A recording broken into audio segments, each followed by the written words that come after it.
के ईरान के missile programme को लेकर बोले हैं ईरान के विदेश मंत्री अरागची। मिसाइलों को लेकर किसी तरह की बातचीत नहीं करेंगे।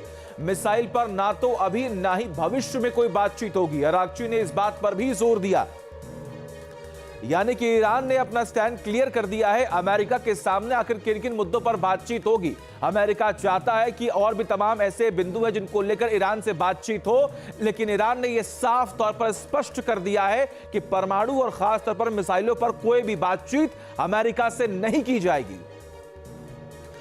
मिसाइलों को लेकर किसी तरह की बातचीत नहीं करेंगे।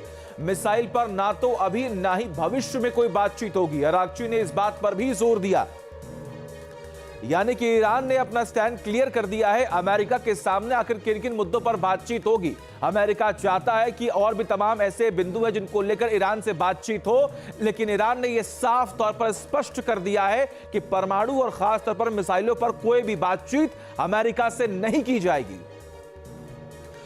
अमेरिका और इजराइल अपने स्टिल्थ एयरक्राफ्ट से ईरान को दहलाने का दावा कर रहे हैं। हालांकि कहा यह जा रहा है कि ईरान ने इसका भी तोड़ निकाल लिया। दरअसल ईरान को चीन का YLC-8B रडार मिलने की खबर आ रही है, जो अमेरिका और इजराइल की स्टिल्थ तकनीक के बादशाहत को खत्म कर सकता है। YLC-8B स्ट्रैटेजिक 3 डायमेंशनल मीटर तक एरियल खतरे की पहचान कर सकता है। एक साथ कई हवाई खतरों को ट्रैक करने और उससे निपटने की क्षमता भी रखता है। इसे खास तौर पर स्टेल्थ प्लेटफॉर्म्स और बैलिस्टिक मिसाइल के खतरों से निपटने के लिए डिजाइन किया गया है। चीन का यह रडार अमेरिकी B-2 स्प्लिट स्टेल्थ बॉम्बर का पता लगाने के लिए भी डिजाइन किया गया था। अपनी सुरक्षा मजबूत करने के साथ ईरान ने अपने प्रॉक्सी संगठनों को भी एक्टिव कर दिया है। और खबर यह भी है कि जंग होने की सूरत में हूती लाल सागर में अमेरिकी विमानों को निशाना बनाने की तैयारी भी कर रहा है।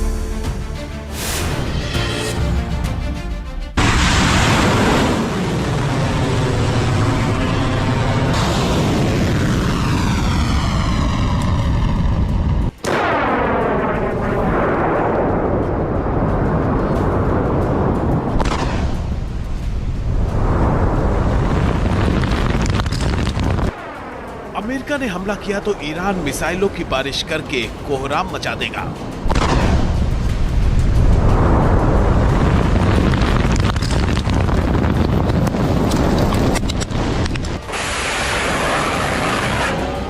झुंड में ड्रोन्स के हमले करके दुश्मन को दहला देगा। इतना ही नहीं, ईरान अपने प्रॉक्सी संगठनों को भी मैदान में उतार सकता है, जिन्हें उसने वर्षों से खाद्य पानी और हथियार मुहैया करा के ताकतवर बना दिया है। अमेरिका की ओर से ईरान पर हमला किया जाता है तो लाल सागर में नए सिरे से लड़ाई शुरू हो सकती है। यमन के हूती विद्रोही अमेरिकी और इजरायली सेना की नाक में दम कर सकते हैं। अगर ईरान पर अमेरिका का हमला हुआ तो सबसे करारा और बड़ा जवाब रेड सी यानी लाल सागर से दिया जाएगा, जहां पर यमन के हूती विद्रोही एक्टिव नजर आते हैं। उनकी क्षमताएं भी हैं कि वो इजराइल और अमेरिका के जंगी जहाजों पर हमला कर सकते हैं, यहां तक कि इजराइल के ऊपर मिसाइल और रॉकेट स्ट्राइक भी कर सकते हैं, जैसा उन्होंने अक्टूबर 2023 में इजराइल के द्वारा गाजा पर किए गए हमले के जवाब में करके दिखाया था। CIA और मोसाद के जासूसों के अनुसार इस बार भी अगर जंग छिड़ती है तो हूती की तरफ से लाल सागर में अमेरिकन और इजरायली एसेट्स और शिप्स को सीधे टारगेट पर लिया जाएगा। इजरायली मीडिया की रिपोर्ट में दावा किया गया है कि हूती विद्रोही लाल सागर में जहाजों पर हमले की तैयारी कर रहे हैं। रिपोर्ट में कहा गया है कि इजरायली सुरक्षा बल इस अनुमान के तहत काम कर रहे हैं कि अगर अमेरिका पहले ईरान पर हमला करता है तो यमन से उनको चुनौती मिलेगी। Israeli public broadcaster KAN news ने अपनी रिपोर्ट में कहा है कि हूती विद्रोहियों से लड़ने वाले यमन के एक गुट वाशिंगटन को इस बारे में जानकारी दी है, जिसमें लाल सागर और अरब सागर में अमेरिकी और इजरायली जहाजों पर फिर से हमले शुरू होने की आशंका जताई गई है। बताया जा रहा है कि हूती ने अमेरिकी ठिकानों पर हमलों की तैयारी भी शुरू कर दी है। हूती विद्रोहियों के मिसाइल्स और ड्रोन्स जैसे मिलिट्री संसाधनों को मूव करने की भी खबर है। लाल सागर की अपनी जियोपॉलिटिक्स में भूमिका है, यानी भूगोल लाल सागर के साथ है। जब भी सुएज कनाल के जरिए यूरोप से अमेरिका को कोई सप्लाई रूट बांधना होगा तो उसमें लाल सागर बेहद महत्वपूर्ण है। यमन के करीब पड़ता है जहां पर हूती विद्रोही एक्टिव है और हूती को इस बात का अंदाजा है कि अगर लाल सागर को चोक कर दिया गया, इजराइल और ईरान पर हमला करने वाले अमेरिका के जहाज लाल सागर क्रॉस नहीं कर पाए तो उनके लिए बड़ी समस्या पैदा हो सकती है। और इजराइल और अमेरिका की कई बार बमबारी के बाद भी यमन में हूती विद्रोहियों की शक्ति कायम है और यही सबसे बड़ी चिंता है अमेरिका और इजराइल की सप्लाई रूट को लेकर कि जब ईरान से जंग छेड़ी जाएगी तब लाल सागर से हूती विद्रोहियों के हमले को कैसे रोका जाए। अब जब ईरान पर अमेरिका और इजराइल के हमले का खतरा बढ़ गया है तो हूती विद्रोही एक बार फिर एक्टिव हो गए हैं।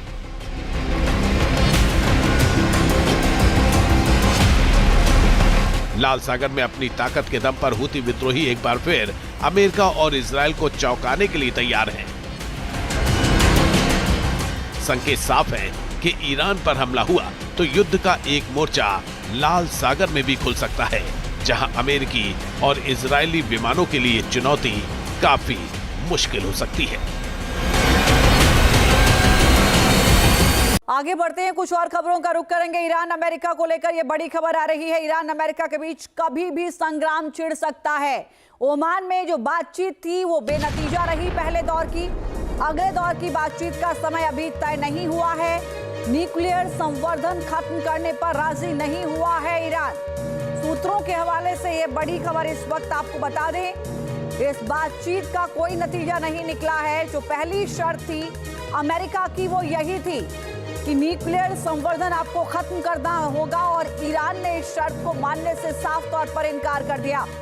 अरब सागर में एक बार फिर से हलचल बढ़ गई है। इस बीच ये बड़ी जानकारी आपको देते हैं। अरब सागर में आगे बढ़ रहा है USS Abraham Lincoln supply ship. Coast guard cutter के साथ आगे बढ़ रहा है वॉरशिप। ये अमेरिका की तैयारी चूंकि पहले से ही थी और इस नए मूवमेंट के साथ ये समझ में आता है कि जब हलचल बढ़ रही है तो क्या अमेरिका, चूंकि बातचीत का ही इंतजार किया जा रहा था और ट्रंप की ओर से यह कहा भी गया था कि अगर बातचीत में बात नहीं बनती है तो फिर इसका नतीजा ईरान को भुगतना होगा। तो क्या आज का दिन ईरान के लिए बेहद महत्वपूर्ण रहेगा? क्या अमेरिका किसी भी वक्त ईरान पर हमला कर सकता है? फुल प्रूफ तैयारी के साथ अमेरिका नजर आ रहा है। इंतजार इस बात का था कि क्या ओमान में जो बातचीत होने वाली है उसमें कोई हल निकलेगा, क्या किसी बिंदुओं पर दोनों देशों के बीच सहमति बनती हुई नजर आएगी। लेकिन जो जानकारी सामने आ रही है उसके मुताबिक ये बताया जा रहा है। ये देखिए, हम ग्राफिक के जरिए आपको अमेरिका की तैयारी दिखा रहे हैं कि किस तरीके की तैयारी है। मिलिट्री सप्लाई शिप यहां पर नजर आ रहा है आपको, कोस्ट गार्ड कटर, साथ में मौजूद कैरियर एयरविंग 9 के विमान यहां पर मौजूद हैं। यूएसएस अब्राहम लिंकन बीच में उसकी तैनाती पूरी तैयारी के साथ। और इस बीच एक और बड़ी खबर आपको बता दें, ईरान अमेरिका तनाव को लेकर इस वक्त की बड़ी खबर यह कि अमेरिका के 2 और जंबो एयरलिफ्ट विमान मिडिल ईस्ट के लिए रवाना हुए हैं। 48 घंटों में मिडिल ईस्ट में 5 जंबो एयरलिफ्ट भेजे गए हैं। यानी कि इधर बातचीत के बाद जो हालात बन रहे हैं वो ये बता रहे हैं कि अमेरिका कभी भी ईरान पर हमला कर सकता है पूरी तैयारी के साथ। और अमेरिका से बढ़ते तनाव के बीच ईरान में हाई अलर्ट जारी हुआ। ईरानी नौसेना को हाई अलर्ट पर रखा गया है। ईरानी मीडिया की ओर से जानकारी साझा की गई है। जिस तरह अमेरिका ने हलचल बढ़ाई है उसको देखते हुए ईरान भी एक्शन मोड में है और अपनी नौसेना को अलर्ट पर कर दिया गया है। ये नौसेना ईरान की सबसे बड़ी ताकत मानी जाती है। ईरान के पास जहां मिसाइल शक्ति है, जहां ड्रोन शक्ति है, तो वहीं उसकी नौसेना शक्ति को भी अमेरिका इग्नोर नहीं कर सकता है और पूरे तौर पर नौसेना को अलर्ट पर रखा गया है। और इस बीच एक और बड़ी जानकारी आपको दे दें, चीन ने ईरान को लेकर जारी की है एडवाइजरी। चीन ने अपने नागरिकों को ईरान छोड़ने का निर्देश दे दिया है और कहा है कि तुरंत ईरान छोड़ दीजिए। इसका मतलब आप समझिए कि अगर चीन ये अपने नागरिकों से कह रहा है कि आप ईरान को छोड़ दीजिए, इसका मतलब स्पष्ट है कि चीन को समझ में आ रहा है कि तनाव बढ़ना तय है। हालांकि चीन ईरान के साथ पीछे से सपोर्ट में खड़ा हुआ है। अमेरिका और ईरान के बीच जारी तनाव में चीन की एंट्री ने इजाफा कर दिया है। चीन ने ईरान की हिफाजत के लिए अपना stealth killer YLC-8B radar system भेजा है और यह दावा किया जा रहा है कि यह रडार सिस्टम B-2 बॉम्बर और F-35 जैसे विमानों को भी ट्रैक कर सकता है, यानी ईरान को यह बड़ी मदद करेगा। रिपोर्ट देखिए।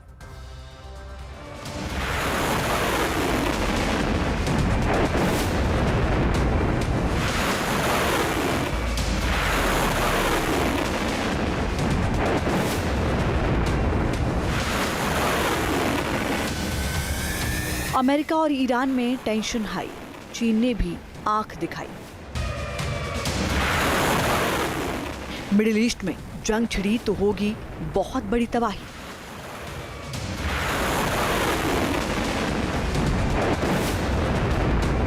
अमेरिका बम गिराएगा, चीन अपनी ताकत दिखाएगा। ट्रंप और खामेनेई में ठनी, जिनपिंग की एंट्री से मुश्किल बढ़ी।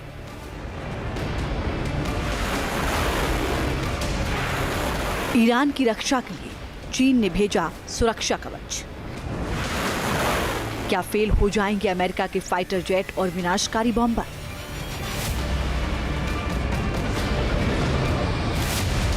फारस की खाड़ी में जंग का खतरा गहरा रहा है। अमेरिका की रणनीति और सैन्य जमावड़ा खतरे की घंटी बजा रहे हैं। ईरान पर बारूद की बौछार कब हो जाए, इसे लेकर तरह तरह की आशंकाएं हैं।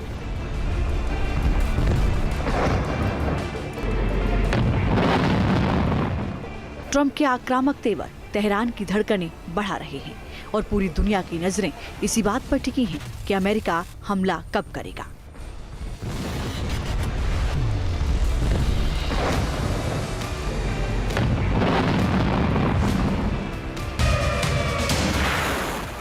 अमेरिका और ईरान के इस टकराव के बीच चीन की एंट्री ने टेंशन में इजाफा कर दिया है। बीजिंग ने खुलकर तेहरान का सपोर्ट किया है और अमेरिका के हमलों से बचाने के लिए पहली बार अपने YLC-8B रणनीतिक रडार सिस्टम भेजे हैं। चीन की ओर से अपने YLC-8B रणनीतिक रडार सिस्टम भेजना मिडिल ईस्ट में यह डिफेंस के लिहाज से बेहद अहम बदलावों में से एक है, जिससे ये पुरानी धारणा कमजोर पड़ सकती है कि अमेरिका और इजरायली स्टील्थ विमान ईरानी क्षेत्र पर बेखौफ होकर उड़ान भर सकते हैं। YLC-8B को दुनिया का सबसे सक्षम लंबी दूरी के लो फ्रीक्वेंसी वाले रडारों में से एक माना जाता है। दावा तो यहां तक किया जाता है कि ये रडार लंबी दूरी पर अमेरिका के 5वीं पीढ़ी के विमानों को भी लगातार ट्रैक कर सकता है और उस पर नजर रख सकता है। यानी ये रडार मिडिल ईस्ट में एयर कैपेबिलिटी के लिहाज से समीकरण बदल सकता है। YLC रडार की सप्लाई ऐसे वक्त की गई है जब अमेरिका ने ईरान की घेराबंदी के लिए पूरी ताकत लगा दी है। अपने घातक फाइटर जेट्स और बॉम्बर्स की तैनाती मिडिल ईस्ट में की है। ट्रंप बार बार बहुत बुरा अंजाम होने की धमकी दे रहे हैं। ऐसे में चीन का ईरान के समर्थन में आना बहुत बड़े खतरे की घंटी बजा रहा है।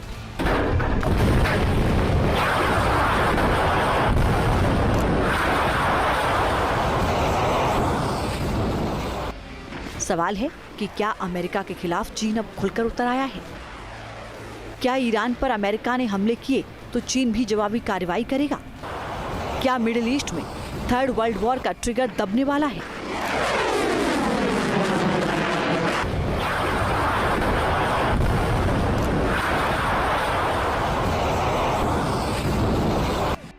ये सवाल इसलिए भी उठ रहे हैं क्योंकि बीजिंग का रुख मिडिल ईस्ट को लेकर बेहद क्लियर है। ईरान को लॉजिस्टिक तौर पर पहले से ही मदद की जा रही है और अब बेहद एडवांस रडार भेजकर ये साफ कर दिया गया है कि वो ईरान का साथ छोड़ने वाला नहीं है। बीजिंग ने वॉशिंगटन को दो टूक कह दिया है कि चीन खाड़ी में संघर्ष नहीं चाहता, लेकिन उसे इसका डर भी नहीं है। चीन के मुताबिक वो किसी भी विदेशी शक्ति को उसे डराने, दबाव डालने या मजबूर करने की अनुमति नहीं देगा। अमेरिका और ईरान में तनाव चरम पर है। ऐसे में चीन से भेजा गया धमकी भरा बयान माहौल को और भी गरमाने के लिए काफी है। Team news nation.